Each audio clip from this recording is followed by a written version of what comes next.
నేను అంటే యేసు క్రీస్తును మీకు తోడై ఉన్నాను. మాట విన్నారా? మరలా చదువుతున్నాను, జాగ్రత్తగా రండి. భయపడకము, నేను మీకు తోడై ఉన్నాను. యెషయా గ్రంథము 43వ అధ్యాయము 5వ వచనం కనిపించిందా? యెషయా గ్రంథము 43వ అధ్యాయము 5వ వచనం. ఇక రెండో మాట మరలా ఏమంటున్నా అంటే, నేను నిన్ను మరిచిపోజాలను. యెషయా గ్రంథము 44వ అధ్యాయము 21వ వచనం అండర్లైన్ చేసుకోండి. చాలా విలువైన మాటలు, చాలా విలువైన మాటలు. రెండు వాగ్దానాలు. దానంగా నా వైపు చూస్తున్నారా? ఏది రాసుకోకండి. ఫాస్ట్గా రాసుకుంటా అంటే రాసుకోండి, బట్ జాగ్రత్తగా విని యూట్యూబ్లో ఉంటుంది, చూసి మరలా రాసుకోండి. సార్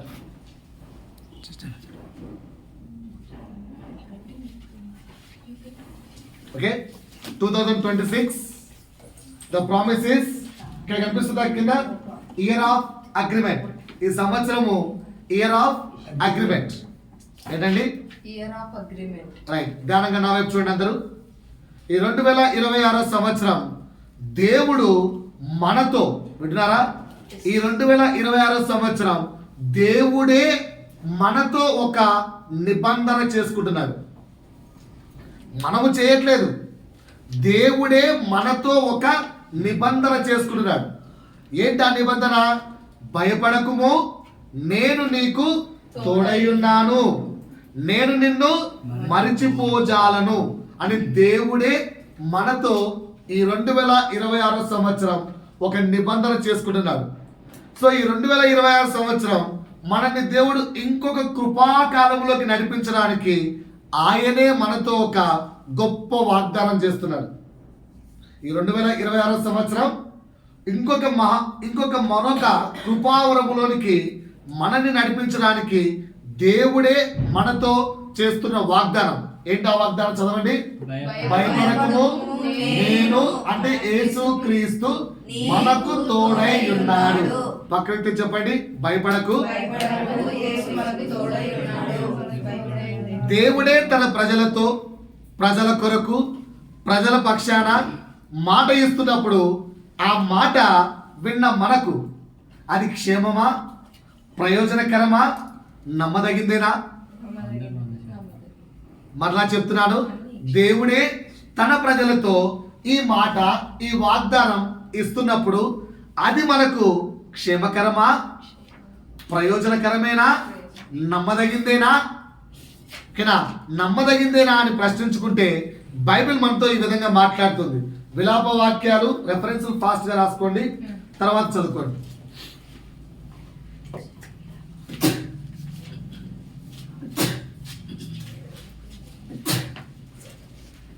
విలాప వాక్యములు 3వ అధ్యాయము 23వ వచనం ఈ విధంగా చెప్తుంది. అనుదినము నూతనముగా ఆయనకు వాత్సల్యత పుట్టుచున్నది, ఆయన ఎంతైనా నమ్మదగిన దేవుడు. మరలా చెప్తున్నాను, విలాప వాక్యములు మనతో ఏం చెప్తున్నాయి? ఆయన ఎంతైనా నమ్మదగిన దేవుడు.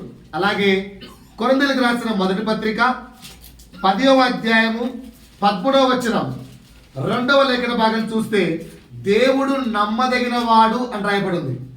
ఏమని రాయబడింది? యేసు క్రీస్తు నమ్మదగిన వాడు. ఎంత నమ్మచ్చు అంటే ఎంతైనా నమ్మచ్చు.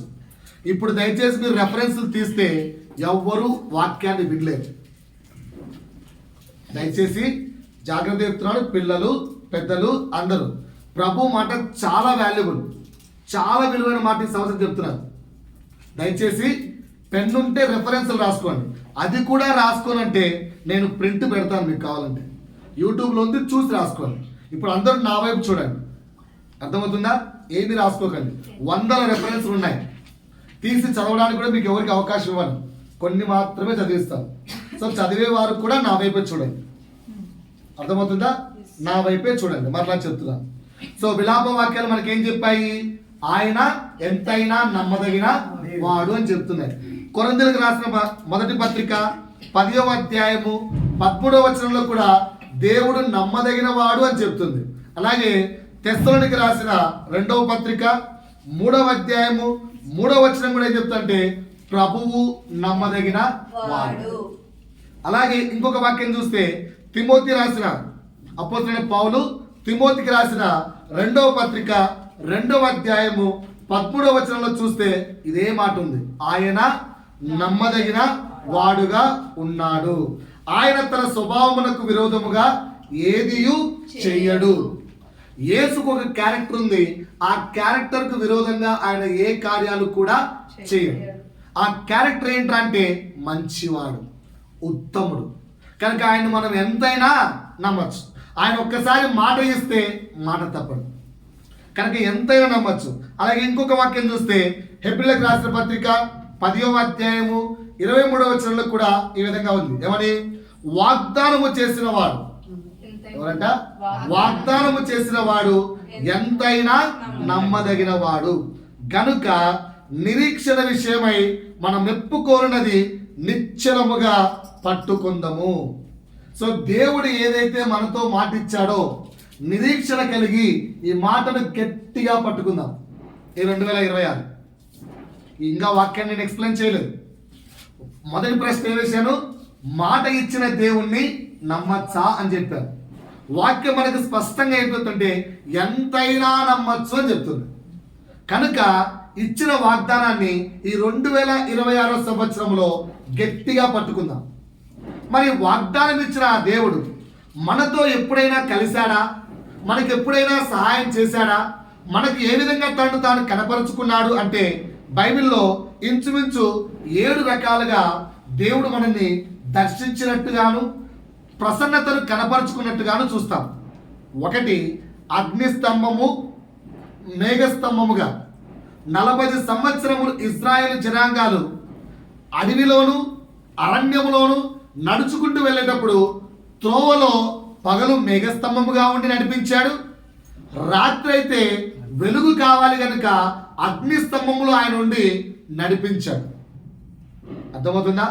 అంటే 40 సంవత్సరాలు పగలైతేనేమో మేఘస్తంభముగాను రాత్రి అయితేనేమో అగ్నిస్తంభముగా వారి మధ్య నివసించి తన ప్రత్యక్షతను కనపరుచుకున్నాడు, తన ప్రసన్నతను కనపరుచుకున్నాడు. ఏ విధంగా? మేఘముగాను అగ్నిస్తంభముగాను. అలాగే అప్పుడప్పుడు నిబంధన ద్వారా, నిబంధన మందసము ద్వారా తన ప్రసన్నతను కనపరుచుకున్నాడు. ఎలా కనపరుచుకున్నాడు? నిబంధన మందసము ద్వారా.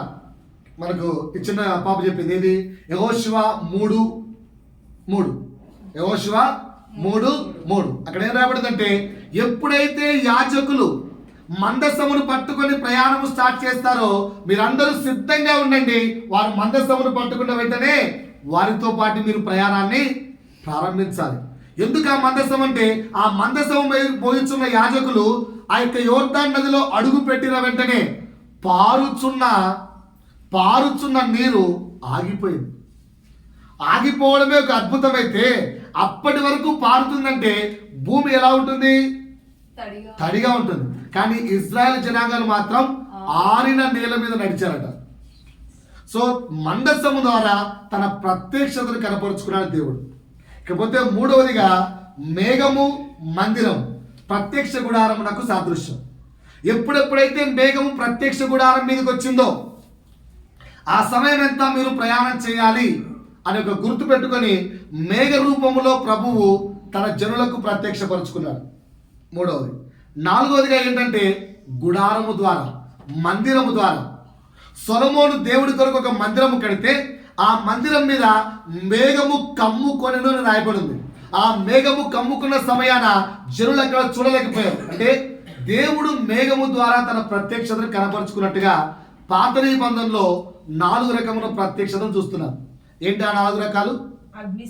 అగ్నిస్తంభము, మేఘస్తంభము గాను. 2వది ఏంటి? మందసము గాను. 3వది ఏంటి? మేఘము ప్లస్ మందిరము గాను. 4వది ఏంటి? గుడారము గాను. కొత్త నిబంధనలోకి వస్తే దేవుడు, ఇంకా పాత నిబంధనలు ఇంకోటి ఉంది. దేవుడు ఎలా తను తాను ప్రత్యక్షపరుచుకున్నాడంటే దానియేలు గ్రంథము 3వ అధ్యాయము 24-25 వచనాలు చూస్తే షద్రక్, మెషక్, అబేద్నెగో ఈ ముగ్గురు కూడా అగ్నిగుండములో సమస్యల్లో పడిపోయినప్పుడు ఏమంటున్నాను? అగ్నిగుండములో సమస్యల్లో పడిపోయినప్పుడు ఆ వారి మధ్యలో, వారి సమస్యలో, ఆ అగ్నిగుండంలో 4వ వ్యక్తిని కనపరుచుకున్నాడు. ఎలా కనపరుచుకున్నాడండి? 4వ వ్యక్తిగా. ఎక్కడ? అగ్నిగుండములో జనులు, తన ప్రజలు సమస్యలో ఉన్నప్పుడు ఆ సమస్యల మధ్యలో తను తాను ప్రత్యక్షపరచుకున్నాడు. ఏ దేవుడైనా, ఎవరైనా సమస్యకు ముందు, సమస్యకు తర్వాత ఉంటారేమో, కానీ నా దేవుడు, మన దేవుడు సమస్యలో నువ్వు ఉన్నప్పుడు సమస్యలో నీతో పాటు ఆయన ఉంటాడట. ఆల్రెడీ మనం ఎగ్జాంపుల్ చూస్తున్నాం. ఇంకా పోతే కొత్త నిబంధనలోకి వస్తే అపోస్తుల కార్యములు 12వ అధ్యాయం 7వ వచనంలో పేతురు చెరసాల వెనుక ఉంచబడినప్పుడు పేతురును విడిపించడానికి చెరసాల మధ్యలోకి వచ్చాడు నా దేవుడు. అంటే నువ్వు ఎంత క్లిష్ట పరిస్థితుల్లో ఉన్నా కూడా, ఆ క్లిష్ట పరిస్థితుల్లో కూడా ఏమంటున్నాడు? చదవాలి. ఏమంటున్నాడు? నేను నీకు ఎక్కడెక్కడ? నీ ప్రయాణంలో తోడై ఉన్నాడు. నువ్వు కష్టాల్లో ఉంటే తోడై ఉంటాడట. నువ్వు చెరసాల వెంబడి ఉన్నా కూడా నీకు తోడై ఉంటాడట. ఇక 6వది ఏమంటారంటే వాక్యము శరీరధారిగా తను తాను ప్రత్యక్షపరుచుకున్నాడు. అప్పటి వరకు వాక్యముగా ఉన్న ఆయన ఒక శరీరమును దాల్చి యేసు క్రీస్తు అనే వ్యక్తిగా మన మధ్యలోకి, ఈ భూమి మీదకి, తన ప్రజల మధ్యలోకి వచ్చాడు ఆయన. ఆ విధంగా తన్ను తాను ప్రత్యక్షపరుచుకున్నాడు. 7వదిగా చనిపోయి నేను పునరుత్థానమైన యేసును అని పునరుత్థానమైన తరువాత కూడా తన్ను తాను కనపరుచుకున్నాడు. ఈ విధంగా 7 ప్రత్యక్షత ద్వారా దేవుడు తనను తాను ప్రత్యక్షపరుచుకున్నాడు. ఏంటి ఆ 7? ఒకసారి చెప్పండి నాతో. మొదటిది మేఘస్తంభము, అగ్నిస్తంభం. 2 నిబంధన మందస్థం. 3 మేఘము, మందిరం. 4 గుడారము. 5 నీవు సమస్యల్లో ఉన్నప్పుడు ఆయన కనపరుచుకున్నాడు. 6 వాక్యము శరీర రూపము దాల్చి ప్రత్యక్షత చూపించుకున్నాడు. 7 పునరుత్థానపుడై తన్ను తాను ప్రత్యక్షపరుచుకున్నాడు. సో ఇన్ని విషయాలు తన్ను తాను ప్రత్యక్షపరుచుకున్నాడు అన్నప్పుడు మనకు అర్థం కావాల్సింది ఏంటి? మాట ఇచ్చిన దేవుడు తన సన్నిధిని, తన తోడును మనతో ఖచ్చితంగా ఉంచుతాడు. ఇప్పుడు వాక్యదానంలోకి వెళ్దాం. మాట ఇచ్చిన దేవుడు తన సన్నిధిని, తన తోడును మనతో ఉంచుతానని చెప్పాడు. ఎంతమంది నమ్ముచున్నారు? నమ్ముచున్న వారు చేతులు పైకి బిగ్గరగా హల్లెలూయా చెప్దాం. హల్లెలూయా. రైట్. ఇప్పుడు వాక్యదానంలోకి వెళ్దాం. జాగ్రత్తగా వినండి. 2026వ సంవత్సరం ప్రభు మనతో ఏం చెప్పబోతున్నాడో జాగ్రత్తగా విందాం. అందరూ సిద్ధంగా ఉన్నారా? పక్క వ్యక్తులు సార్ తట్టి సిద్ధంగా ఉన్నారా అడగండి. రైట్. నిజమైన దేవుని సన్నిధి తోడు మనము అనుభవించేది ఎప్పుడంటే, నిజంగా ఆయన సన్నిధి, ఆయన తోడు మనము అనుభవించేది ఎప్పుడంటే, జాగ్రత్తగా నా వైపు చూడండి. దేవా నీ మాటను నేను నమ్ముచున్నాను. ఏంటట? దేవా నీ మాటను నువ్వు ఇచ్చిన మాట నేను నమ్ముతున్నాను. తండ్రి నీ సన్నిధిని నేను గౌరవిస్తాను. I will always give importance to your presence. నీ సన్నిధిని నేను గౌరవిస్తాను. దేవా నీ ప్రత్యక్షతను నేను ఒప్పుకుంటాను. యు ఆర్ కమింగ్ అంటే నేను ఒప్పుకుంటాను. నేను ప్రార్థిస్తున్నప్పుడు నా ముందు నువ్వు ఉన్నావు. I will accept. నీ ప్రత్యక్షత నా ముందుంది, నేను ఒప్పుకుంటాను. 4 తండ్రి నీ ప్రసన్నతను అనుభవిస్తాను. వింటున్నారా? మళ్ళీ రిపీట్ చేయాలా? ధ్యానంగా వినండి. తండ్రి లేదా దేవా నీ మాట నేను నమ్ముచున్నాను. 2 నీ సన్నిధిని నేను గౌరవిస్తాను. 3 నీ ప్రత్యక్షతను నేను ఒప్పుకుంటాను. 4 నీ ప్రసన్నతను నేను అనుభవిస్తాను. I will feel your presence in my prayer. నా ప్రార్థనలో నీ సన్నిధిని నేను అనుభవిస్తాను. 5 నీ బోధ, నువ్వు మాట్లాడే వాక్యం, వారం వారం నువ్వు చెప్పే మాటలు, నువ్వు చెప్పే పాఠం నేను స్వీకరిస్తాను, నేను ఒప్పుకుంటాను. 6 దేవా నీ అనుభవాన్ని పొందుకుంటాను. దేన్ని పొందుకుంటాను? నీ అనుభవాన్ని పొందుకుంటాను. 7, దేవా నీవు చెప్పే లేదా నువ్వు నాకు ఇచ్చే శిక్షణ నేను తృణీకరించను. Whatever will teach for me I will not forget, I will not refuse. నీ శిక్షణ నేను తృణీకరించను. 8, దేవా నీ నడిపింపును కోల్పోను. When you are leading me, ఆ లీడింగ్ నేను నీ చేయి విడిచిపెట్టిపోను. 9, దేవా నీ గద్దింపు నేను మర్చిపోను. ఏదైనా గద్దించావా, ఇలా చేయొద్దు, ఇలా ఉండొద్దు, ఇలా ఉండకూడదు, ప్రభు నామములో ఇది ఉండుట తప్పు అని ఏదైనా గద్దించావా, ఆ గద్దింపు నేను ఎప్పుడు కూడా మర్చిపోను, గుర్తుపెట్టుకుంటాను. దేవా నీ ఎడబాటు, నువ్వు నన్ను నుంచి దూరం అయ్యావనుకో, అమ్మో నీ ఎడబాటు నేను ఒప్పుకోను, నువ్వు నాతో ఎప్పుడు ఉండాలి. 11, తండ్రి నీ కృపను ఎన్నడూ మర్చిపోను. 12, దేవా నీ ప్రాధాన్యత నేను ఎప్పుడు తగ్గించను. I will give always high priority, ఎక్కువ ప్రాధాన్యత నీకే ఇస్తాను. 13, దేవా నీకు ఎప్పుడు శత్రువుగా మారను. లోకముతో స్నేహం, దేవునితో వైరం. కనుక నేను లోకముతో స్నేహం చేసి నీకు శత్రువుగా మారను. ఇలా ఇప్పుడు చెప్పిన 13 పాయింట్లు ఈ విధంగా ప్రతిరోజు నీ వ్యక్తిగతంగా ఆశపడినా కోరుకోవాలి, ప్రార్థిస్తూ ఉండాలి. అప్పుడే దేవుని సన్నిధి మనకు తోడుగా ఉంటుంది. బాగా వినండి ఒకసారి నా వైపు. దేవుని సన్నిధి మనకు ఎలా ఉంటుందట? తోడుగా ఉంటుంది. ఎప్పుడు? నేను చెప్పిన ఈ 13 విషయాలు నీవు ఆశ కలిగి కోరుకొని ప్రతిరోజు ప్రార్థిస్తూ ఉంటే తోడుగా ఉంటుంది. అప్పుడు ఎంత తీవ్రంగా, ఎంత ఆసక్తితో ప్రభు సన్నిధి నువ్వు కోరుకుంటావో అంత అద్భుతంగా దేవుడు నిన్ను 2026 సంవత్సరంలో నడిపించబోతున్నాడు. ఇక్కడ ఒక చిన్న హెచ్చరిక చెబుతున్నాను, జ్ఞానము కలిగి మెదడులో పెట్టుకోండి. చాలా డేంజర్ సిగ్నల్ చెప్తున్నాను. Caution, danger word. ఏంటంటే ఇప్పటి వరకు నేను చెప్పినట్టుగా ఆయన మాటను వినాల్సిన అవసరం మనకు రాలే. ఆయన సన్నిధి, చర్చికి వెళ్దామంటే 10కి చర్చ్ అంటే 11కి వెళ్తారు, అంతేగాని రోజు టైంకి వస్తారా? ఆయన సన్నిధి నేను ఎప్పుడు గౌరవించలేదు. ఆయన ప్రత్యక్షత అదే అంతగా ఫీల్ కాలేదు. ఆయన నేను ఎప్పుడు అనుభవించలేదు. ఆయన చెప్పే పాటలు సండే పాస్టర్లు మొరుగుతారా అంతే, మాకు వినాల్సిన అవసరం లేదు. అంత పెద్దగా గౌరవించలే, నేను లైట్ తీసుకున్నాను. ఆయన చెప్పే బోధ అనుభవాన్ని పెద్దగా పట్టించుకోలేదు. ఆయన ఏదైనా శిక్షణ ఇస్తే నేర్చుకోవడానికి నేను ఇంట్రెస్ట్ చూపించలేదు.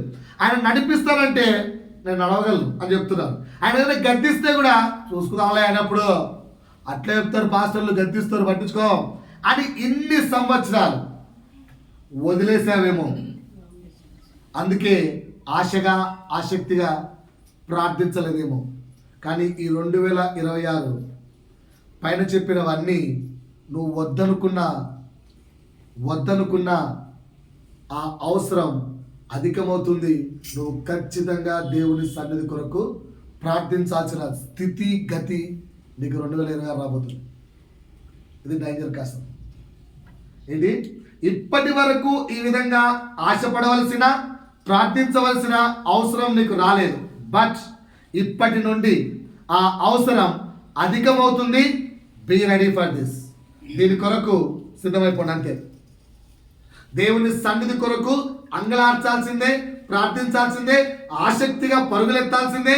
వాక్యం కొరకు నువ్వు పరుగులెత్తాల్సిందే. పరిగెత్తకపోతే ఇప్పుడు దేవుడి యొక్క వాగ్దానం ద్వారా చెప్పిన 4 విషయాలు పెట్టబెట్టాలి. ఈ వాగ్దానం ద్వారా దేవుడు మనకు చెప్పిన 4 విషయాలు. మొదటి విషయం, నేను నీకు తోడై ఉన్నాను. నేను నీకు ఎవరికి తోడు అవసరం? ఎవరికి తోడు అవసరం? మనకు తోడు ఎందుకు? ఇప్పుడు ఇక్కడ నుంచి ఆ గలీలోకి వెళ్ళి రమ్మని చెప్పాను. ఈ గలీలో తిరిగే వ్యక్తి ఆనందంగా వెళ్తాడా వెళ్ళడా? వాడికి రూట్ తెలుసు కదా, హ్యాపీగా వెళ్తాడు. తోడు ఎవరికి అవసరం?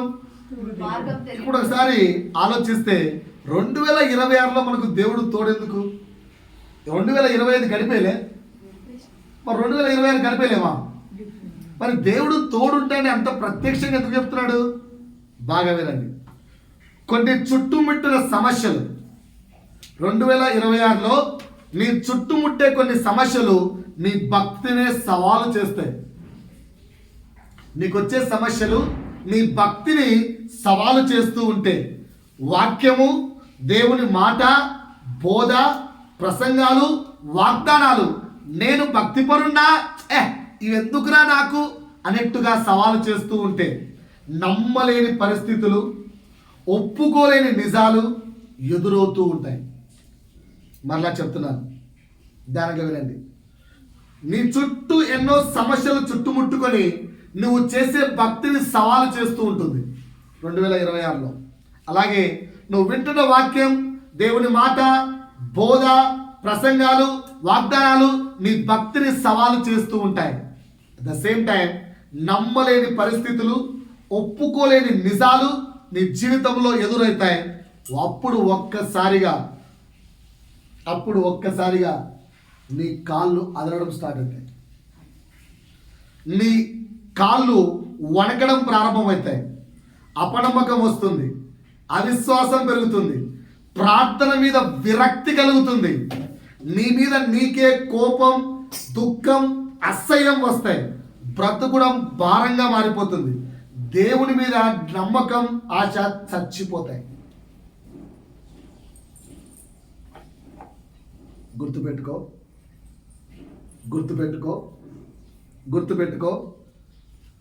దేవుడు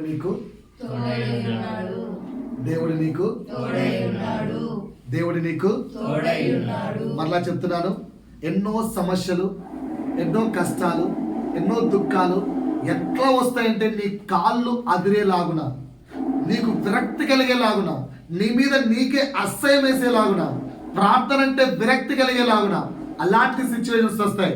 కానీ మొదటి రోజే దేవుడు అంటున్నాడు, గుర్తుపెట్టుకో, నేను నీకు తోడై ఉన్నాను. అని ఎవరు చెప్తున్నారు నీతో? ఆ పేరు చెప్పండి ఒకసారి. ఆ మాట చెప్పిన యేసు గురించి 3 మాటలు చెప్తున్నాను. ఏ మాట చెప్పిన యేసు గురించి? నేను నీకు తోడై ఉన్నాను మాట చెప్పిన యేసు గురించి 3 మాటలు. 1, ఆయన మాట మార్చడు. 2, ఆయన స్వభావం మారదు. 3, మరలా వినండి, ఆయన మాట మార్చడు. 2, ఆయన స్వభావం మారదు. 3, ఆయన నీ పరిస్థితిని మార్చగలడు. నీ పరిస్థితి ఎలా ఉంటుందని చెప్పాను? నీ కాళ్ళు అదిరే విధంగా ఉంటాయని చెప్పాను. నీ మీద నీకే అసహ్యం వేసే విధంగా ఉంటాయని చెప్పాను. నమ్మలేని, వినకూడని ఎన్నో విషయాలు, నిజాలు చూస్తామని చెప్పాను. అయినా ఆ స్థితిలో కూడా దేవుడు నీకు తోడుండి, ఆయనతో నువ్వు ఉంటే నీ పరిస్థితిని మార్చగలడు. ఆయన ఎవరైనా ఈ మాట ఇచ్చే యేసు మనిషి మారడు, మాట మార్చడు, నీ పరిస్థితిని మాత్రం మార్చగలడు. పాయింట్ అర్థమైందా? ఏంటంటే యేసు గురించి మనిషి మారడు, మాట మార్చడు, బట్ నీవు ఫేస్ చేయబోతున్న సమస్యలను మాత్రం మార్చగలడు. కనుక మార్కు సువార్త 9వ అధ్యాయము 24వ వచనంలో పలికినట్టుగా నా వైపు చూడండి. మార్కు సువార్త 9వ అధ్యాయము 24వ వచనంలో పలికినట్టుగా, నమ్ముట నీ వలనైతే నమ్మువానికి సమస్తము సాధ్యమే అని యేసు పలికినప్పుడు, ఇప్పుడు ఒక్కసారి నా వైపు చూస్తున్నారా? ఇన్ని భయాలు చెప్పాను, ఇన్ని కష్టాలు చెప్పాను, నీ పరిస్థితి ఇలా అయిపోతుంది అన్నాను. కానీ ఏం చెప్పాను? దేవుడు నీతో ఉన్నానని చెప్పాను.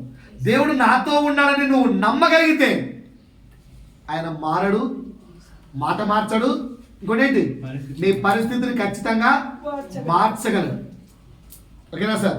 సో ఈ మాట ఆ మార్కు సువార్త 9వ అధ్యాయము 24వ వచనంలో ఒక అన్యుడితో చెప్పినప్పుడు, 24 నేను చెప్పేది అమ్మా 24, ఒక అన్యుడితో చెప్పినప్పుడు ఆ అన్యుడి ప్రార్థన లాగా నీ ప్రార్థనా జీవితం ఉండాలి.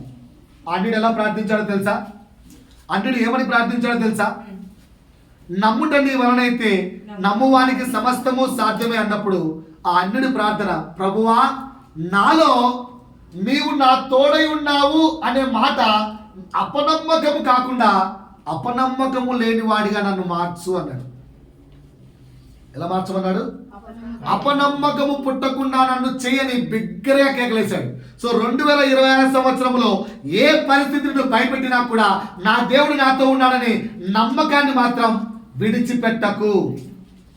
నమ్మకాన్ని మాత్రం విడిచిపెట్టకు. మాట అర్థమైందా? సో ఎందుకు ఇంత బిగ్గరగా మొర్ర పెట్టాలి? ఎందుకు ఇంత బిగ్గరగా మొర్ర పెట్టాలి? కీర్తనలు 139 7 నుంచి 9 వరకు ఆయన ఈ విధంగా చెప్తున్నాడు. ఏమని? ఆయన సన్నిధి, ఆయన వాగ్దానము శాశ్వతమైనది. ఆయన సన్నిధి, ఆయన వాగ్దానము శాశ్వతమైనది. ఏమంటున్నాడు?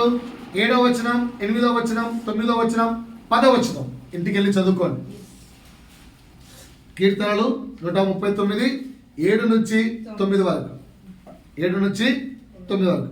ఈ 2026 సంవత్సరం 5 మాటలు చెప్తున్నాను, జాగ్రత్తగా వినండి. నేను మీకు ఇందులో మీకు 5 మాటలు చెప్తున్నాను. నేను మీకు ఇందులో నేను మీకు 5 మాటలు చెప్తున్నాను. మొదటి మాట, నీవు నిరాశ, నిస్పృహలలో, నిరుత్సాహంలో ఉన్నప్పుడు.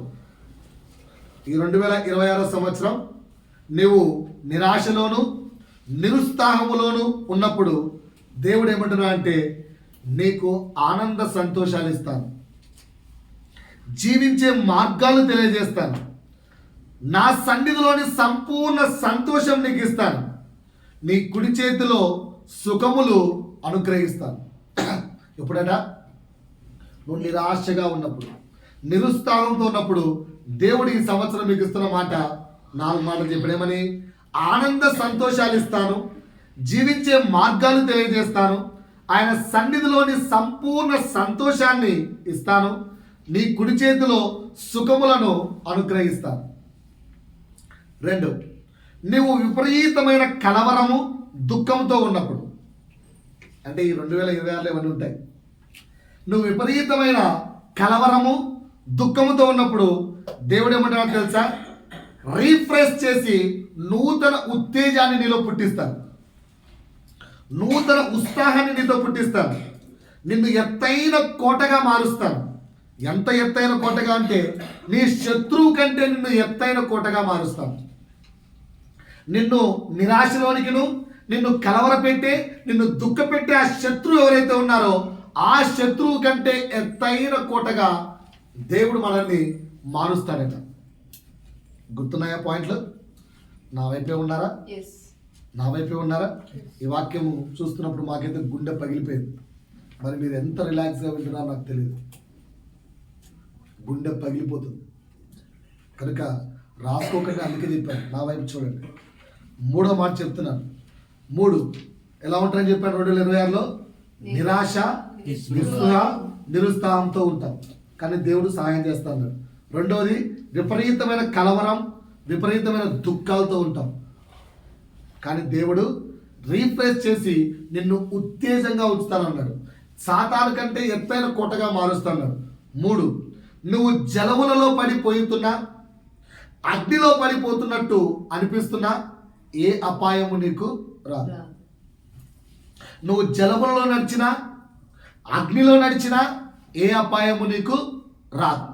ప్రభు ఈ మాట యెషయా 42:2-3లో మాట్లాడుతున్నాడు. ఏమని? నీవు జలములలో పడి దాటునప్పుడు నేను నీకు తోడయుందును, నదులలో పడి వెళ్ళినప్పుడు అవి నీ మీద పొర్లిపారవు, నీవు అగ్ని మధ్యను నడిచినప్పుడు నీవు కాలిపోవు, జ్వాలలు నిన్ను కాల్చలేవు. దేవుడు చెప్తున్న మాట. 4వది, నీ చుట్టూ అంధకారపు శ్రమలు, గమ్యము కనబడని దారులు, కఠినమైన శ్రమలు అలుముకుంటాయి. ఏంటి సార్? ఏంటి పాస్టర్ గారు? ఏంటట? ఈ 2026లో నీ చుట్టూ ఏముంటాయి? అంధకార శ్రమలు, చీకటి, గమ్యము కాండాని దారులు, కఠినమైన శ్రమలు అలుముకుంటాయి. కానీ దేవుడు ఏమంటున్నాడు తెలుసా? నేను నీతో ఉన్నానని నమ్మకంతో నువ్వు జీవిస్తే, నేను నీతో ఉన్నాననే మాట నువ్వు నమ్మినట్లయితే ఆ సమయంలో కూడా ఎక్కువ హైలీ క్లారిటీగా, స్పష్టంగా, ముఖాముఖిగా నేను నీతో మాట్లాడుతూ అందులో నుంచి బయటికి నడిపిస్తాడు దేవుడు. ఎంత గొప్ప మాట. ఎంతసేపు ఉన్నా మీరు కాన్సన్ట్రేషన్ ఎక్కడుంది చెప్పండిరా. అంధకార శ్రమలంట, అమ్మో గమ్యం లేని దారులంట, అమ్మో కఠినమైన శ్రమలంట, ఇదే చూస్తున్నారు. కానీ ఈ పాప చెప్పినప్పుడు వాక్యం చాలా ఆనందపడ్డాను. ఆ మాట ఈ రకమైన మాట ఆ పాప చెప్పింది. But God is with us. So దేవుడు నీతో ఉన్నాడు, దేవుడు నాతో ఉన్నాడు, యేసు నాతో ఈ సంవత్సరం ఉన్నాడు. ఆయన నాతో అగ్రిమెంట్ చేసుకున్నాడు, ప్రామిస్. దేవుడే మనతో ప్రామిస్ చేశాడు, ఐ ఆమ్ విత్ యూ అని. నేను నీతో ఉంటానని చెప్పాడు. దేవుడు నాతో ఉన్నాడన్న నమ్మకం నీకుంటే నీ చుట్టూ అపవాది అంధకార చీకటి క్రియేట్ చేసిన మార్గాలు తెరవనప్పుడు అని ఎక్కడెళ్ళా దిక్కుదోచట్లేదు అనే మార్గాలు మోసకపోయినా కూడా దేవుడు స్పష్టంగా నీతో మాట్లాడి మరి నీకు మార్గాన్ని బోధిస్తాడు. అంటే దేవుడు స్వరాన్ని నువ్వు వినబోతున్నావు కదా. దానికి దేవుడు చెప్పిన రెఫరెన్స్ యెషయా గ్రంథము 45:2. యెషయా గ్రంథము 45:2. అందులో ఈ విధంగా 4 మాటలు ఉన్నాయి. ఏమని? మెట్టగా ఉన్న స్థలమును సరళం చేసేస్తాను, ఇత్తడి తలుపులను పగలగొట్టేస్తాను. నీ ముందు మార్గాలు క్లోజ్ అయిపోయి ఇత్తడి తలుపులు ఉంటే ఆ ఇత్తడి తలుపులు కూడా పగలగొట్టేస్తాను. ఇనుప గడియలను విరగొట్టేస్తాను. అంధకార స్థలంలో ఉంచబడిన రహస్య నిధులను లేదా రహస్య స్థలంలో ఉన్న మరుగైన ధనమును నీకు ఇస్తాను. మరి నువ్వు చేయాల్సిన పని ఏంటి? ఏం చెప్తాంలే సార్, మొదటి మాట ఏమో నిరాశ అన్నాం, నిస్పృహ అన్నాం, అంటే 2026 మొత్తం అంతే అని ఏడ్చుకుంటాడే కదా సార్. ఇప్పుడు ఇది స్టార్ట్ చేస్తా. ఇంకేమంటావు సార్? కలవరం అన్నావు సార్, ఇంకేమంటున్నావు సార్? ఏమన్నా అంటే జలాల్లో పడతావు, అగ్నిలో పడతావు, అన్ని సమస్యలు అంటున్నావు కదా సార్. ఇంక ఏడుస్తాను, ఇప్పుడు స్టార్ట్ చేస్తా సార్. ఇప్పుడు నుంచి చేస్తా, ఏడుపు స్టార్ట్ చేస్తా. ఇది వినకండి, ప్రభు స్వరం వినండి. ఏంటా ప్రభు స్వరం? నేను నీకు తోడై ఉన్నాను. నువ్వు ఆ మాట నమ్మితే ఇలాంటి సిచ్యువేషన్ సాతాను క్రియేట్ చేసిన అందులో నుంచి దేవుడు నిన్ను బలముగా బయటికి తీసుకొని వస్తాడట. 5వది, గాఢాంధపు కారపు లోయలలో నువ్వు సంచరించాల్సిన పరిస్థితి వస్తుంది. గాఢాంధకారపు లోయలలో సంచరించవలసిన పరిస్థితి వస్తుంది. అప్పుడు దేవుడు ఏమంటాడో తెలుసా? దేవుడు ఏమంటాడో తెలుసా? ఈ 2026 సంవత్సరం మనుషులు నిన్ను చెయ్యి వదిలేసే అనుభవాలు చూడబోతున్నావు. ఏ మనిషినైతే నమ్ముకుంటున్నావో ఆ మనిషి నీకు హ్యాండ్, దోక, మోసం, చెయ్యి వదిలే అనుభవాలను చూడబోతున్నావు. మన నమ్మకాలు ఈ 2026లో పనిచేయవు. నువ్వు ఏదైతే బిలీవ్ అనుకుంటావో, నీ సొంత జ్ఞానంతో ఏదైతే చేయాలనుకుంటావో ఈ 2026లో అవి పనిచేయవు. నీ యొక్క దృక్పథాలు, నీ యొక్క ఎక్స్పీరియన్స్ ఉపయోగించి ఏదో చేద్దాం అనుకుంటావు కదా, అవేవి పనిచేయవు. అనుకోకుండా ఉపద్రవాలు, ప్రమాదాలు నువ్వు చూడబోతున్నావు. అనుకోకుండా ఉపద్రవాలు, ప్రమాదాలు, అలాంటి అనుభవాలు నువ్వు ఎదుర్కోబోతున్నావు. కాకపోతే విడవబడిన, త్రోయబడిన, తిరస్కరించబడిన ఒంటరి జీవితపు అనుభవాలు నువ్వు ఈ 2026లో చూడబోతున్నావు. ఎంతమంది? ఒంటరి జీవిత అనుభవాలు ఎక్కినప్పుడుకు. కానీ నేను అనుకుంటున్నాను, when God is with me అనే వర్డ్ చెప్పిన తర్వాత నేను ఎలా ఒంటరి అవుతాను? కరెక్టే కదా. మనుషులు నాకు చేయొచ్చు, వదిలేయచ్చు, నాకు ఏదైనా పరిస్థితి రావచ్చు, కానీ నమ్మదగిన నా దేవుడు ఏ పరిస్థితిలో కూడా నన్ను విడిచిపెట్టాడు. కీర్తనలు 23:6 మాట, నీవు బ్రతుకు దినములన్నీ కృపాక్షేమములే నీ వెంట వచ్చును. నువ్వు దేవుడి యొక్క మాటను పట్టుకుంటే జనులు నిన్ను విడిచిపెడతారేమో, సమస్యలు వస్తాయేమో, కష్టాలు వస్తాయేమో, కానీ దేవుడు ఏమంటున్నా అంటే కృపాక్షేమము నీ జీవిత కాలం అంతా ఇస్తాడు. అర్థమవుతుందా? కృపాక్షేమము నీ జీవిత కాలం అంతా వచ్చును. కనుక నీవు వెంబడించినా కూడా నీకు రానిది ఈ 2026లో నువ్వు క్రీస్తుతో ఉంటే అది నిన్ను వెంబడిస్తూ రాబోతుంది. బాగా వింటున్నారా? ఇది కావాలి, అది నాకు జరగాలి, ఇది నా జీవితంలో జరగాలని ఎంత ప్రయాసపడ్డావో, వెంపర్లాడేవేమో, వెంబడించేవేమో, జరగట్లేదేమో, కానీ నా ప్రభువు నాకు తోడైనాడని ప్రభు దగ్గర కనిపెడితే అదే నిన్ను వెతుక్కుంటూ పరిగెత్తుకుంటూ వస్తాడు. ఇది దేవుడు చెప్పిన ఈ మొదటి మాట యొక్క అర్థం. మరలా చెప్తున్నాను, దేవుడు ఏమంటున్నాడు? నేను మీకు తోడై ఉన్నాను. ఎందుకు తోడుండాల్సి వచ్చింది? ఈ 2026లో విపరీత పరిస్థితులు అపవాది క్రియేట్ చేయబోతున్నాయి. ఎలాంటి పరిస్థితులు? నీ జీవితంలో విపరీతమైన నిరాశ, విపరీతమైన కలవరం, విపరీతమైన అపాయపు స్థితి, విపరీతమైన శ్రమలు, విపరీతమైన అంధకారం ఈ 2026లో వస్తున్నాయి. కానీ దేవుడు ఏమంటున్నాడు? నేను నీతో ఉన్నానని ఎరిగి నువ్వు నాతో ఉంటే వాటన్నిటిలో నుంచి నేను తోడుండి బయటికి తీసుకొని వస్తాను. ఎలా బయటికి తీసుకొని వస్తాను? నువ్వు వెంపర్లాడితే కూడా ఇప్పటి వరకు పొందనిది ఈ 2026లో అదే నీ వెంబడి పరిగెత్తే విధంగా నేను నిన్ను విడిపిస్తానని వాగ్దానం చేస్తున్నాడు. వాగ్దానమును గుర్తుపెట్టుకోండి. ఇకపోతే రెండవ మాట, ఈ మొదటి మాట అర్థమైందా? నేను నీకు తోడై ఉన్నాను. రెండవది ఏంటంటే భయపడకము. ఎందుకు భయపడుతున్నాం? భయపడకము అంటే అర్థం ఏంటి? భయపడే సిచ్యువేషన్స్ వస్తాయి. ఓకేనా? భయపడే సిచ్యువేషన్స్ వస్తాయి. ఏంటి నాకు ఈ శ్రమలు? అర్థం లేని శ్రమలు నేను ఎందుకు అనుభవించాలి? ఈ నలుగుడేంది? ఈ విరుగుడేంది? ఈ పగులుడేంది? ఈ కన్నీరేంటి? ఈ వేదనలేంటి? ఈ దుఃఖం ఏంటి? ఇవేవి నాకు అర్థం కావట్లేదు. ఒక చిన్న మాట చెప్తాను, ధ్యానంగానండి. ఓకేనా? నీలో ఉన్న ఆశలను బట్టి వచ్చే లేదా ఇతరులను బట్టి వచ్చే శ్రమలు కావచ్చు, లేదా నీ అపజయాలు, నీ వైఫల్యాలు, నీ అవిధేయత వల్ల వచ్చే శ్రమలు కావచ్చు. ఏ శ్రమలైనా కానీ నువ్వేమనుకుంటున్నావు? ఏంట్రా నాకు ఈ శ్రమలు? నాకెందుకు ఇది? నా బ్రతికేంది? నాకెందుకు ఈ దుఃఖం? ఏది? నీ మనసు చెబుతుంది. కానీ దేవుడు నీతో ఏమంటున్నాడు తెలుసా? ఆన్సర్స్. నీ కష్టం, నీ దరిద్రత, నీ శ్రమ, నీ దుఃఖం ఏది కూడా నిష్ఫలితం కాదు. కంపల్సరీ నీకు ఒక ఫలాన్ని ఇస్తుంది. నీ విశ్వాసం, నీ నిరీక్షణ, నీ పరీక్ష నిన్ను అపజయంలోకి ఎటువంటి పరిస్థితులు తీసుకెళ్ళదు, నీకు విజయాన్ని ఇస్తుంది. 3, నీ అంచనాలు, నీ ప్రణాళికలు, నీ అంకెలు సంఖ్యలు నిన్ను క్రమపరుస్తాయి. 4, నీ ఆలోచనలు, నీ కోరికలు, నీ ఉద్దేశాలు నువ్వు వాస్తవాన్ని గ్రహించేవిలా చేస్తాయి.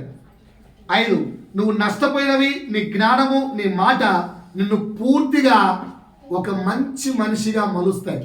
ఈ 2026 సంవత్సరం దేవుడు నీకు శ్రమలు ఎందుకు అలో చేస్తున్నాడంటే, ఈ 2026 సంవత్సరం దేవుడు నీకు శ్రమలు అలో చేస్తున్నాడు.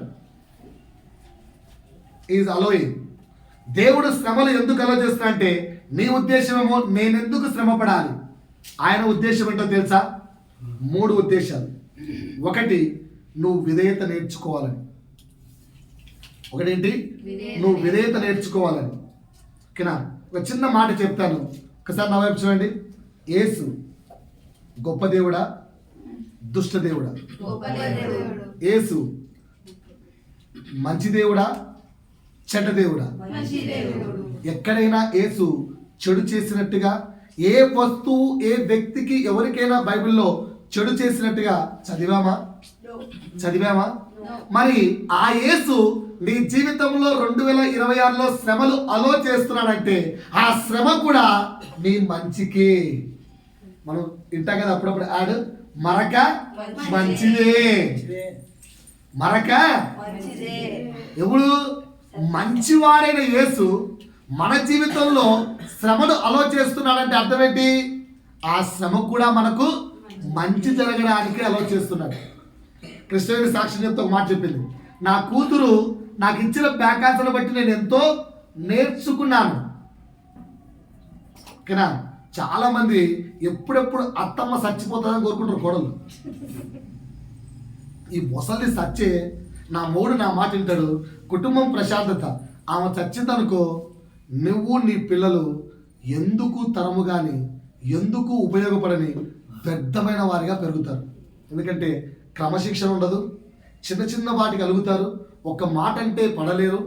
అలాంటి పడలేని కుటుంబం తయారవుతుంది. అందులో క్రీస్తు ఉన్నాడు. మిమ్మల్ని క్రమశిక్షణలో పెట్టేది ఎవరంటే ఆ ముసల్లే. ఏంది ఇట్లా చేసి వచ్చినావు అని చెప్పి ఆమె మాట, నువ్వు ఏ చేసినా తప్పు బట్టి ఆమె తప్పు నిన్ను క్రమశిక్షణలో పెడుతుంది. సో యేసు నీ జీవితంలో మంచివాడు, అలో చేసిన శ్రమ నీ మంచి కొరకే. ఎందుకంట 3 విషయాలను బట్టి ఆయన శ్రమలు అలో చేస్తున్నాడు. ఒకటి, నువ్వు విధేయత నేర్చుకోవాలి, ఒబీడియన్స్ నేర్చుకోవాలి, పడ్డము నేర్చుకోవాలి. రెండు గొప్ప పాఠము నేర్పించడానికి, గొప్ప పాఠము నేర్పించడానికి.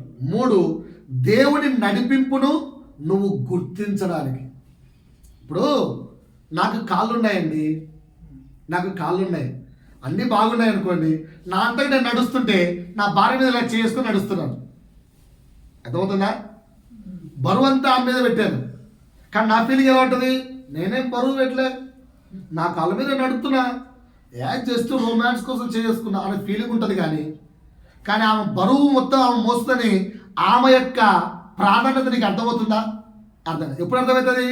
అదే నాకు కాలో గీలో బెనికి ఫ్రాక్చర్ ఉందనుకో, నడుస్తున్నప్పుడు ఆమె విలువ నాకు అర్థమవుతుంది. సో శ్రమలో నువ్వు నడుస్తున్నప్పుడు దేవుని యొక్క నడిపింపు నువ్వు గుర్తించగలుగుతావు. అందుకు దేవుడు ఈ సంవత్సరం ఈ 3 విషయాల నిమిత్తం శ్రమను అలో చేశాడు. శ్రమ మంచిదే కనుక రిమెంబర్, దేవుడు ఒక మాట చెప్పమన్నాడు. ఎంతమంది గుర్తుంటుందో? మొదటి మాట నుంచి ఒక రిమెంబర్ చెప్పాను. ఏంటి ఆ రిమెంబర్ గుర్తుందా? మొదటి మాట నుంచి ఒక డేంజర్ చెప్పాను. ఏంటది? దేవుణ్ణి ప్రార్థించాల్సిన అవసరం మీకు ఈ సంవత్సరం ఖచ్చితంగా వస్తుందని చెప్పాను. రెండవ మాటలోంచి ఇంకొక రిమెంబర్ చెప్తున్నాను. ఏంటి చెప్పంటారా? ఒక్కరోజు దేవునితో శ్రమ పడుట 1000 రోజులు అంటే 3 సంవత్సరాలు లోకంలో ఎంజాయ్ చేయడం కంటే కూడా ఉత్తమము, శ్రేష్టమట. ఆయనతో ఒక్కరోజు నువ్వు శ్రమ పడితే 3 సంవత్సరాలు లోకంలో ఎంజాయ్ చేస్తావు శవా, దానికంటే ఉత్తమం అన్నాడు. ఇంకా నువ్వు ఈ మాటను గుర్తుపెట్టుకోకపోతే కష్టం. సో ఈ శ్రమలన్నీ చెప్పిన తర్వాత ప్రభువు మీతో చెప్పమన్న మాట ఏంటంటే, ఈ 2026 సంవత్సరంలో నీ శ్రమలన్నింటినీ కూడా చులకరైనవిగా చేస్తాడట. ఏంటట? నీ శ్రమలన్నింటినీ కూడా చులకరైనవిగా చేస్తాడట. ఎప్పుడు? భయపడకుము, నా దేవుడు నాతో తోడై ఉన్నాడు అని భయపడకుండా నువ్వు ఉంటే, నా దేవుడు నాకు తోడున్నాడని నువ్వు భయపడకుండా ఉంటే, అప్పుడు నీ యొక్క ప్రతి శ్రమను కూడా దేవుడు చులకన చేస్తాడట. 3వ మాట, శ్రమ ఎన్ని రోజులు, ఎలాంటి స్థాయి శ్రమలు మనం అనుభవిస్తున్నాము అనేది ముఖ్యమైన విషయం కాదు. ఎలాంటి శ్రమలు నేను ఈ సంవత్సరం అనుభవించబోతున్నాను అది ఇంపార్టెంట్ కాదు. శ్రమను చూడకండి, నువ్వు అనుభవించబోయే శ్రమను చూడకండి. కానీ నువ్వు క్రీస్తుతో ఉన్నట్లయితే దేవుడు నీతో 4 మాటలు చెప్పమన్నాడు, 4 ఆశీర్వాదాలు చెప్పమన్నాడు. ఈ సంవత్సరం శ్రమలు తప్పదు, కానీ యేసయ్యతో నువ్వు ఉంటే 4 ఆశీర్వాదాలు. ఆశీర్వాదం నెంబర్ 1, నీ శ్రమలు శాశ్వతంగా ఉండవు, తాత్కాలికమైనవి, కొద్దిపాటి శ్రమలే ఉంటాయి. 2, శ్రమలు కొద్ది కాలమే. 3, వాటి అంతం, నీ శ్రమల యొక్క అంతం ఫెయిల్యూర్తో ఉండదు. ఎలా ఉంటుందంటే తెలుసా? వెలుగుమయంగా ఉంటుందట. అంటే ఏంటి? ఆ ఫెయిల్యూర్, ఆ యొక్క శ్రమ నుంచి సక్సెస్ రుచి చూస్తావు. 4, ఏ బాధ, ఏ కన్నీరు, ఏ ఆకలి, ఏ దుఃఖం లేని నిత్యత్వం అనే బహుమానాన్ని పొందుతావు. దేవుడు ఇచ్చే శ్రమను నువ్వు ఫేస్ చేస్తే, నువ్వు క్రీస్తుతో ఉంటే, దేవుడు నీకు ఇచ్చే 4 బహుమానాలు ఏంటి? నీ శ్రమను తాత్కాలికం చేస్తాడు, నీ శ్రమ కొద్ది రోజులు మాత్రమే ఉంచుతాడు, నీ శ్రమకు జయాన్ని ఇస్తాడు. 4, ఆ శ్రమకు బహుమానం ఏంటో తెలుసా? బాధ లేని, కన్నీరు లేని, ఆకలి లేని, దుఃఖం లేని పరలోక రాజ్యాన్ని నీకు బహుమానం చేస్తాడట. ఇంతకంటే ఏం కావాలండి? సో ఆ నిత్య రాజ్యం దొరకాలంటే ఏం చేయాలి? క్రీస్తుతో ఉండాలి, క్రీస్తు కొరకు బ్రతకాలి, క్రీస్తు లాగా శ్రమపడాలి, క్రీస్తు వాక్యానుసారం జీవించాలి. ఎలా ఉండాలి? క్రీస్తుతో, ఈయనతో ఉండాలి. నువ్వు లోకంలో ఉంటే ఏం చేయలేండి. నేను ఈయనతో ఉండాలి, ఈయన కొరకు జీవించాలి, ఈయన పడినట్టుగా శ్రమలు పడాలి, ఈయన చెప్పిన వాక్య ప్రకారంగా సండే వింటూ విధేయులుగా జీవించాలి. అప్పుడు ఇక్కడ మూడో విషయంలో కూడా ఇంకొక డేంజర్ సిగ్నల్ చెప్పమన్నాడు. బైబిల్లో ఏదైనా కష్టం చెప్తే మనకు గుర్తొచ్చే వ్యక్తులు చెప్పండి. ఎంత బాగా చెప్పారు. పెద్దవాళ్ళందరూ ఉన్నారా? బైబిల్లో ఏదైనా కష్టం చెప్తే గుర్తొచ్చే వ్యక్తి ఎవరు? యోబట. ఓకేనా? రెండో వ్యక్తి యోసేపు. ఎందుకు? యోబు అయితే అప్పటి వరకు ధనవంతుడు, ఆస్తివంతుడు. ఒక్క రోజులో ఆస్తి పోయింది, పిల్లలు చచ్చిపోయారు, అందరు పోయారు. క్షణమాత్రంలో కొలాప్స్ కదా. అంత కష్టం నాకు తెలిసి ఎవరికి రాదు. కాకపోతే యోసేపు అప్పటి వరకు నిలువుటంగి వేసుకొని తండ్రి దగ్గర అని ఎంజాయ్ చేసిన యోసేపు ఒక్కసారిగా బానిసైపోయాడు, జైల్లో మగ్గాడు, కరువు, కష్టం అన్ని. ఇకపోతే ఇంకా ఎవరైనా గుర్తుకొస్తున్నారా కష్టాలంటే? నేను చెప్పమంటారా? నయోమి గుర్తు రావట్లేదా? రూతు కాదు, నయోమికి కష్టం. భర్త చనిపోయి, ఇద్దరు కొడుకులు చనిపోయి, కోడళ్ళ భారం పడి, ఆ వయసులో తట్టుకోలేని భారం ఆమెకు కదా. మన జీవితంలో ఏం జరగబోతుందో ఎవరికైనా నెక్స్ట్ డే గురించి తెలుసా? ఎవరికి తెలియదు కదా. అకస్మాత్తుగా యోబులాగా, నయోమిలాగా, యోసేపులాగా భయంకర రోదన అనుభవం అనుభవించవచ్చు ఈ సంవత్సరం. అకస్మాత్తుగా యోబులాగా, నయోమిలాగా, యోసేపులాగా భయంకరమైన రోదనానుభవం అనుభవించవచ్చు. అందరి ముఖాలు వాడిపోయాయి. ఎందుకు తెలుసా? విశ్వాసం లేని జీవితాలు మరి. అందుకే దేవుడు ఏమన్నా తెలుసా? విశ్వాసం లేని వాళ్ళారా, నేను మీతో అగ్రిమెంట్ చేశాను. ఏంటి? నువ్వు నాతో అగ్రిమెంట్ చేసుకోలే, దేవుడే స్వయాన మనతో అగ్రిమెంట్ చేస్తున్నాడు. ఈ సంవత్సరం నేను మీతో ఉంటాను రా అని. ఆయన మనతో ఉంటే ఏం జరిగిందండి? యోబు సమస్తమును కోల్పోయాడు, కానీ చివరిలో ఏమైంది? రెండింతల ఆశీర్వాదం పొందుకున్నాడు. యోసేపు, నయోమి సమస్తము కోల్పోయేది, అందరూ విడిచిపెట్టబడ్డారు, కానీ చివరికి ఏమైంది? ఒక్కసారిగా సంతోషం పొందుకుంది. ఇకపోతే యోసేపును అన్ని శ్రమలు వచ్చాయి, కానీ ఆ వ్యక్తి దేవుని చేతిలో రాజుగా మారాడు.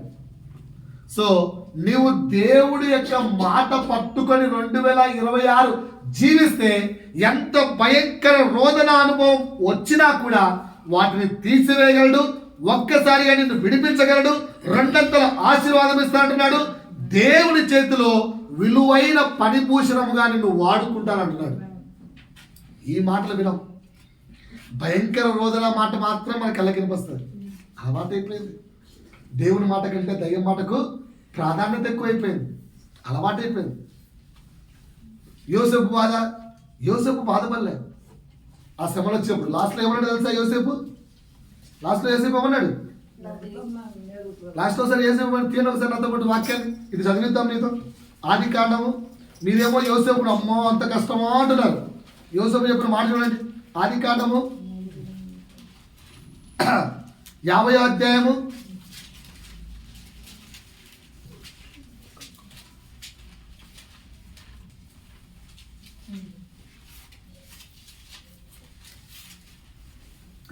50 కాదు కదా. మీరు నాకు మోసం చేయాలనుకున్నారు, కానీ నా దేవుడు మిమ్మల్ని మీరు నాకు తప్పు చేయాలనుకున్నారు, కానీ నా దేవుడు అయితే మంచే చేశాడు. నా దేవుడు నాకు మంచే చేశాడు అంటాడు అన్నలతో. మీరు నన్ను గుడ్డలో పడేశారు, మీరు నాకు శ్రమలు ఇచ్చారు, మీరు నాకు కష్టాలు ఇచ్చారు, కానీ నా దేవుడు నాకు మంచే చేశాడు. ఈ మూడో మాట అర్థమైందా? ఈ మూడో మాట అర్థమైందా? ఒకవేళ మన శ్రమల అనుభవం గుండా నువ్వు వెళ్ళవలసి వస్తే విడుదల, విజయం ఒకవేళ నీకు రాకపోతే, నా వైపు వింటున్నారా? దేవుడు ఈ మాట కూడా మరొకసారి చెప్పమన్నాడు. ఏమన్నాడు? శ్రమలు వస్తాయి, కష్టాలు వస్తాయి, భయంకర రోదనా స్థితి వస్తుంది.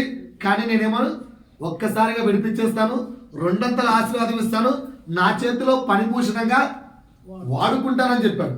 వాడుకోకపోతే, శ్రమ నుంచి నీకు విడుదల రాకపోతే, శ్రమ నుంచి నీకు విజయం రాకపోతే దేవునిలో ఆనందించు. ఎందుకంటే పరలోక రాజ్యంలో, నిత్య రాజ్యంలో నీ కొరకు స్థానం సిద్ధపరచబడింది.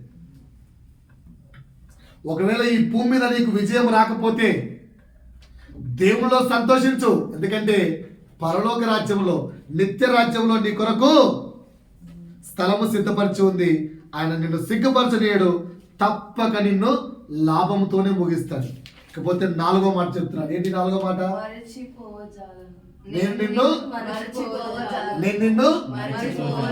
నిన్ను ఎఫెసీయులకు రాసిన పత్రిక 2వ అధ్యాయం 7వ వచనంలో క్రీస్తు ఈ విధంగా మాట్లాడుతుండేమని, క్రీస్తు యేసునందు మనలను ఆయనతో కూడా లేపి పరలోకమందు ఆయనతో కూడా కూర్చోబెట్టుకుంటాడు దేవుడు.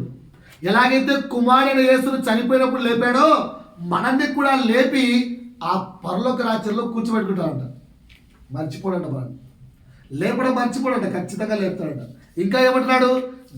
1 కొరింథీ 2:9, దేవుడు తనను ప్రేమించు వారి కొరకు ఏమి సిద్ధపరచనో నీ కళ్ళకు కనబడట్లేదు, చెవులకు వినబడట్లేదు, మనుష్య హృదయమునకు గోచరము కాలేదు.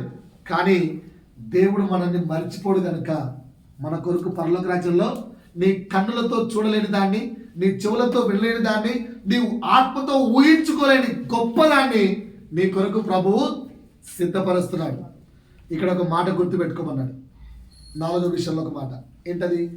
ఎంత తక్కువ బాగినండి, ఎంత తక్కువ భూ సంబంధమైన సుఖ భోగ ఆనందాలు పొందుకుంటావో, అంటే భూమి మీద ఎంత తక్కువ ఎంజాయ్మెంట్ను కోరుకుంటావో అంత ఎక్కువ నిత్య జీవమును బహుమతిగా నీకు ఇవ్వాలనుకుంటున్నాడు. సో మరి 2026 భూ సంబంధమైన వాడిగా బతుకుదామా? దేవుడు నిన్ను మర్చిపోక మరలా అవకాశం ఇస్తున్నాడు. వన్స్ అగైన్ 2025 వరకు పిలిచాడు వినలేదేమో, మరలా పిలుస్తున్నాడు. జాగ్రత్త. యెషయా ఇది చదువుదాం. యెషయా 49